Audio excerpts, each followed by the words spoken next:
Thomas Jefferson said, "The greatest lawgiver the world has ever produced was William Penn." Penn's holy experiment took shape right here at his home, Pennsbury Manor in Pennsylvania. In honor of William Penn, I'm preparing oxtail soup, rib roast of beef with Yorkshire pancakes and chantilly cream, and ragu of green beans. Pennsbury Manor is the birthplace of American democracy and our inspiration for a taste of history.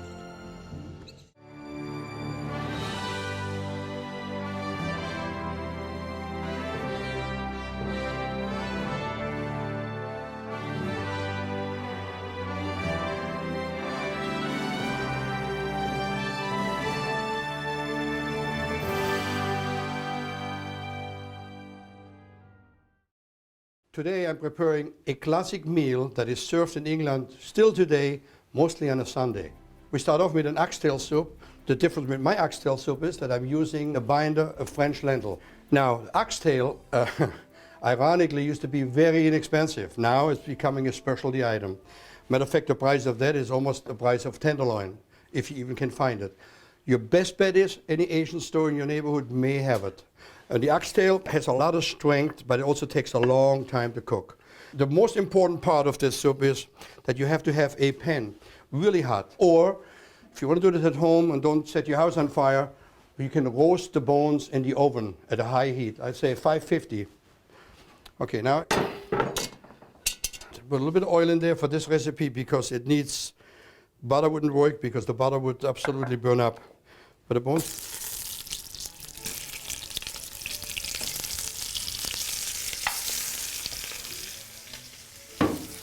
The oxtail is searing real nicely behind me. Now I'm just going to chop up really quick some root vegetable for the meal pot. The actually oxtail is almost like a stew even. So what I'm going to put a little bit of more celery root in there for extra flavor.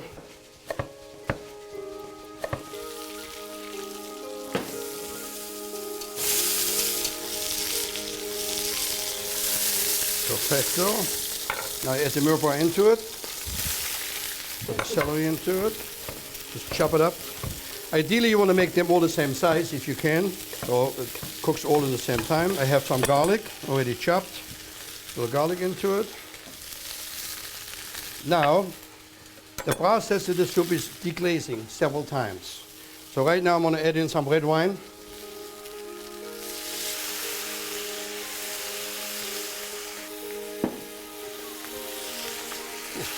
Fantastic flavor. Put it back on the fire for a little bit, and as soon as the wine is reduced to dry, I bring it back. I'll do more red wine, a little bit of tomato paste, and then comes the most important part of this recipe, and this is your lentils. Now, French lentils that I use, you have to soak them overnight. Because if you don't, you could do it from scratch, but it wouldn't turn out. They would look like so before they're soaked. You don't have to use French lentils. Any lentils will work. I just happen to like the French lentils. The other thing is if you want to make the soup and don't use lentils, you can do the same, just use potato. Soak lentils right in here. A bay leaf and thyme. Tomato paste. Then comes again a good amount of red wine.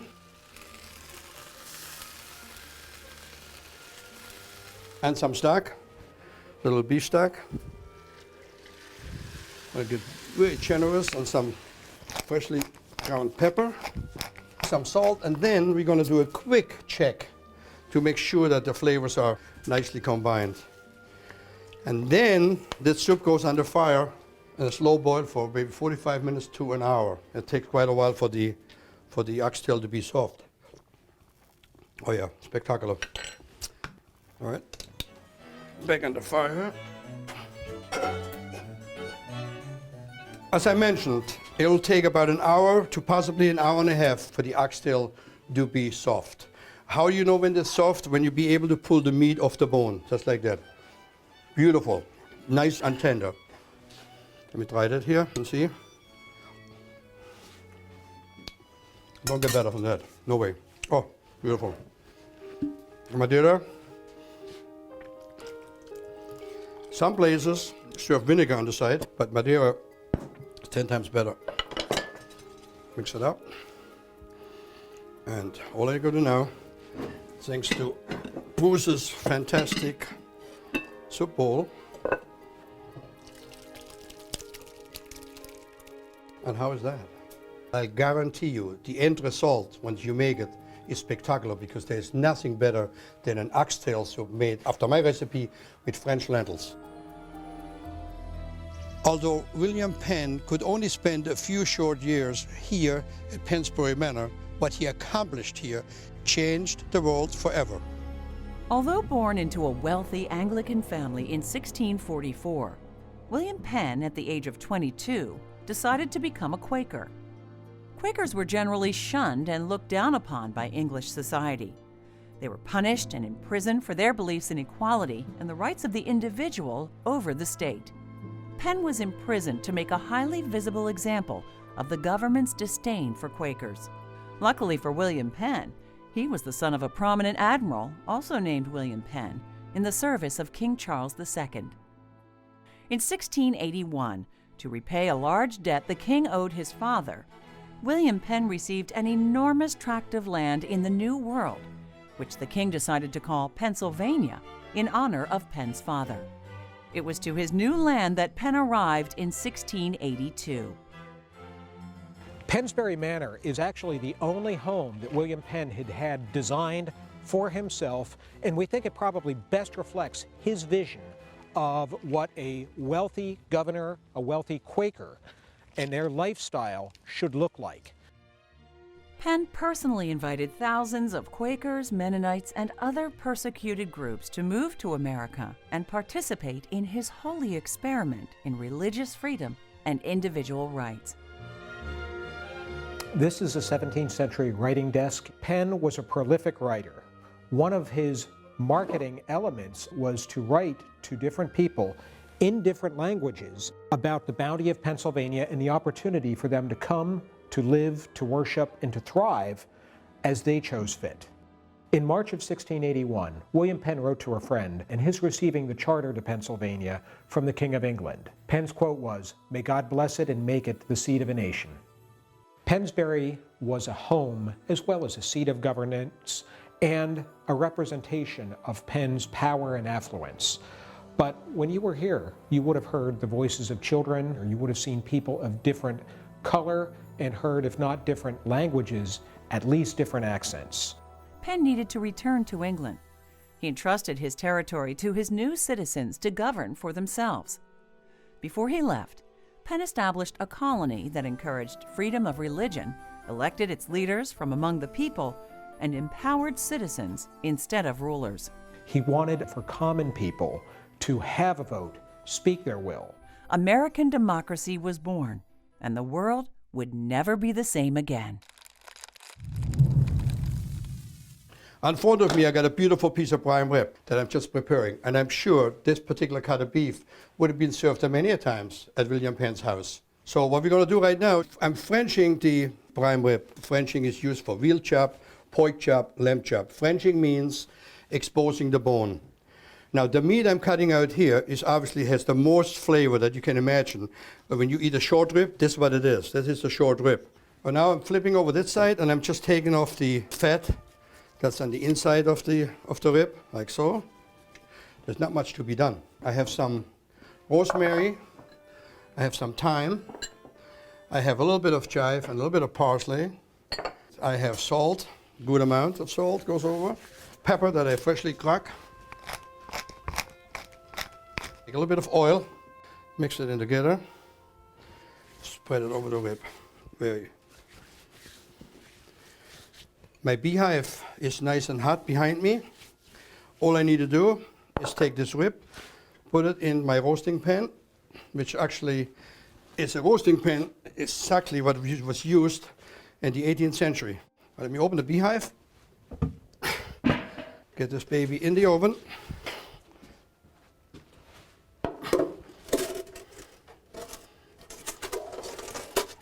We let it cook in there approximately an hour to an hour and 15 minutes. If you want to check inner temperature of about 135 to 140, you'll be able to have a nice medium rare. And this is absolutely spectacular. This oven, man, I tell you, Works beautiful. Oh. When a roast like this would be served, normally it would be carved tableside because it's such a occasion. That's what they call a standing rib roast. Oh, you don't get better than that, ever. And then you have it standing. And then you can just go and cut it. Nowadays, we eat way too much protein anyway in the 18th century. This would have served a lot of people, I'll tell you. To garnish that would be so simple. Just a nice big sprig of fresh watercress. And then we're going to serve that later with Yorkshire pancakes, green beans, and cream chantilly. Chantilly horseradish cream. Let me taste a little bit of this fantastic prime rib. And I'm sure William Penn, in your honor, he would approve of it. Oh, it don't get better than that, the flavor. And I think cooking in a beehive, cooking on beautiful wood in a nice, civilized manner, just makes it so perfect.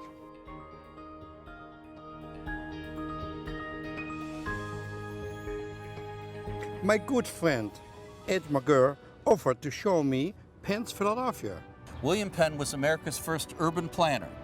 And what he did, which was a revolutionary act, is he took the grid pattern used by Romans for military cities that would have wide, straight streets so you could get troops and chariots up and down.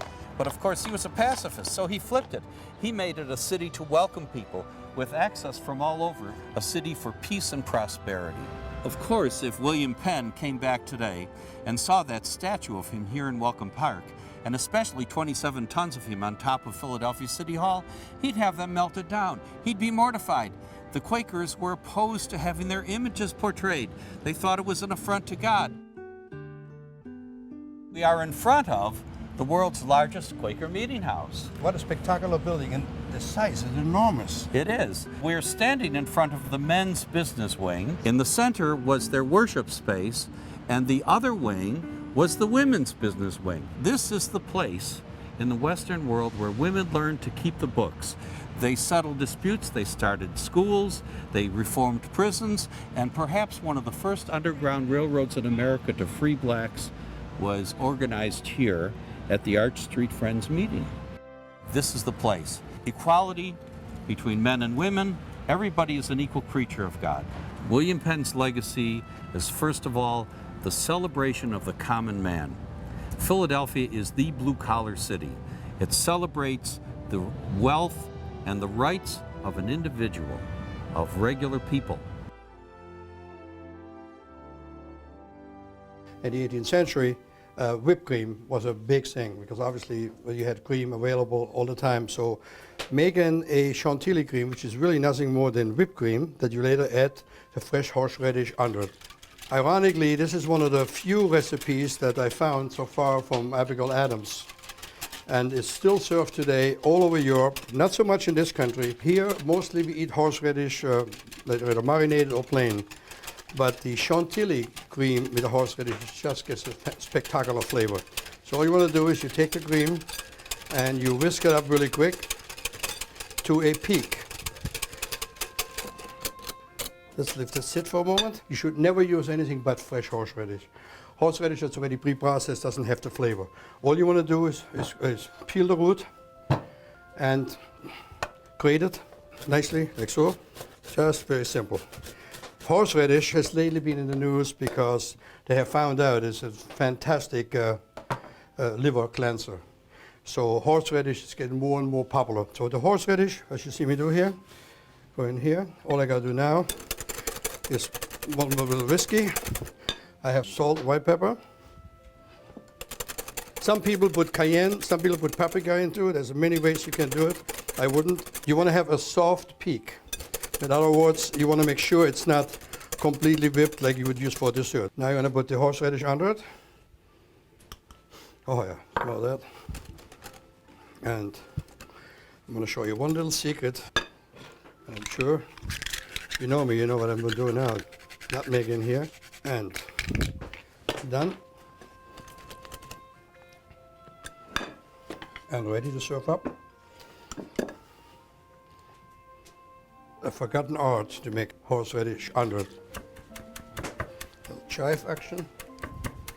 A tribute to Abigail Adams. Isn't it beautiful? Very simple, but so 18th century.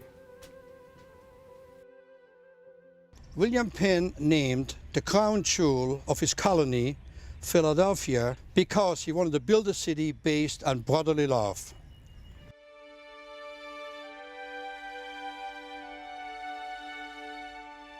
I was invited to see Philadelphia from a special perch at top City Hall, right under William Penn's feet, with social historian Dr. Randall Miller.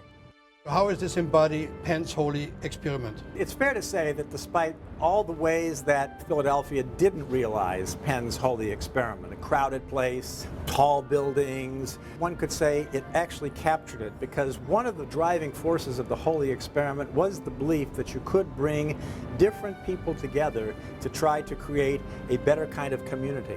And if you look at Philadelphia of today, it is a diverse place. Many people coming together, and you're a great chef and you can appreciate all the ingredients that come in. So it's really a melting pot. It's a melting pot, but it's also a salad. And the key is that each individual ingredient hasn't lost its own flavor. In other words, not too much dressing. Exactly. Thank you, Doctor. My pleasure. Ed, we're here in my favorite spot, Alfred's Alley, here in Philadelphia.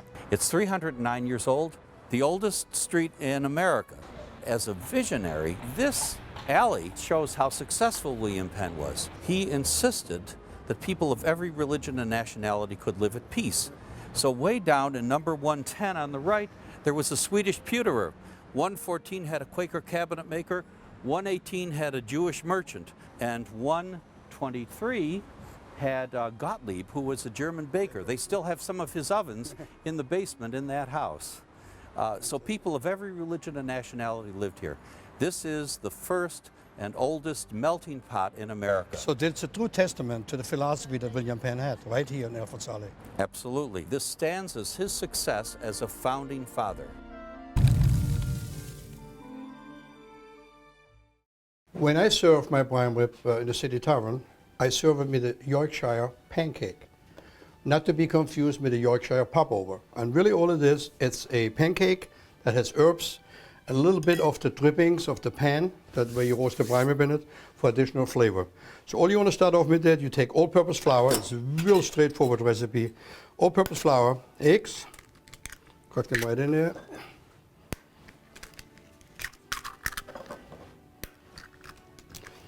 Very important herb for this thing is nutmeg, which is very, very important. You can never have enough nutmeg in that to make the flavor come really good. And again, nutmeg, remember, never buy it ground. You want to do this last moment, otherwise the flavor is forgotten. And not long ago, I was down in Mount Vernon seeing George Washington's very personal nutmeg grinder. You know, nutmeg was a very much adored spice in the 18th century. And the gentlemen of status would have a small grinder in their pocket as they go places and would grind their own nutmeg into the food. So nutmeg, to me, all of my recipes have nutmeg, as you maybe figured out already by now. So I have some soft herbs. Soft herb means no rosemary. Rosemary is a tough herb. But thyme is soft, like I have in here. Thyme, I'll have some chive. You can actually put onions in it too. There's recipes I have used in England that uses shallots or even onions in there. It's not bad at all. And then I have, as I said, the pan dripping. Put it right in there. And then milk. If you like, you can put a little baking powder into it if you want it really fluffy, but quite frankly, this recipe, if it's done properly, it's actually a thick pancake. It's not something that is really soft. It's not intended to be really soft. You mix it up good, mix it good. Can you put it in a food processor? Absolutely, you can. We here in the Taste of History don't, but you can. Milk in it. Let it sit up for a little bit. You're going to make sure, we're going to put some little salt and a little bit of white pepper in it. And are you ready to follow me to the griddle?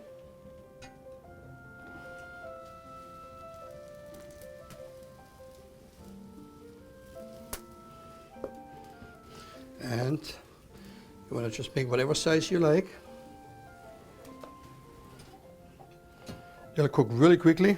When they start bubbling, you can actually take a peek underneath. So you can cheat a little bit by just holding it up like so. Go on and look at that here. 1, 2, 3. How beautiful is that? I'm telling you.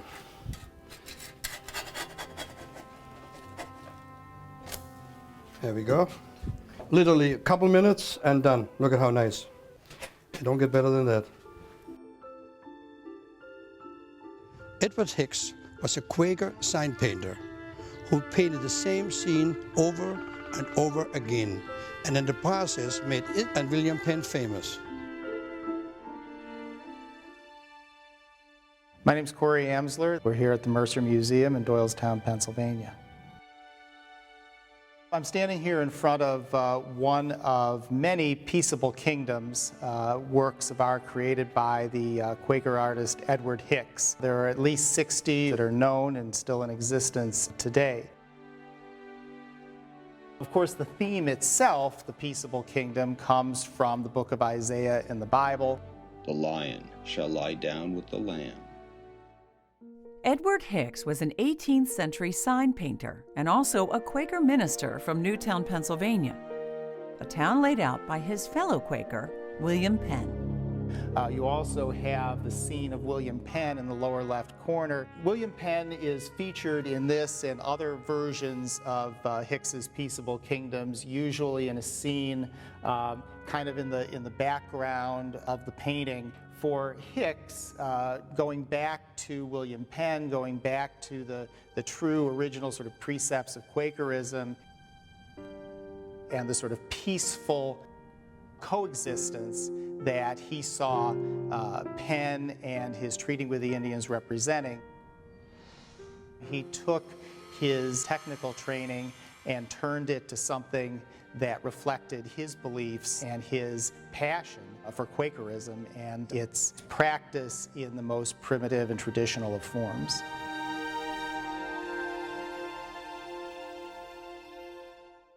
I'm now ready to finish this great Sunday meal by some green beans. I just very simply take them and put them in some water, a little bit of salt, and give them a quick blanch. Again, I don't personally like vegetables that are completely cooked to death, so I like a little bit of crunchiness to it. All I want to do is get them out of the water, put them in my little pot over here. I've made a little sauce bechamel, which is really nothing more than milk, nutmeg, some onion, mixed all together and just pour it right over it. They call it in the 18th century the ragu beans. Remember, no airplanes, no freezers, so the beans would have looked all shriveled up. So by making them with a bechamel sauce, you disguise them. So you put a little bit of the bechamel right into it. Bechamel is just milk or cream, butter, a little bit of nutmeg. And all you're going to do then is just pick the beans and pour them in a beautiful platter. All right.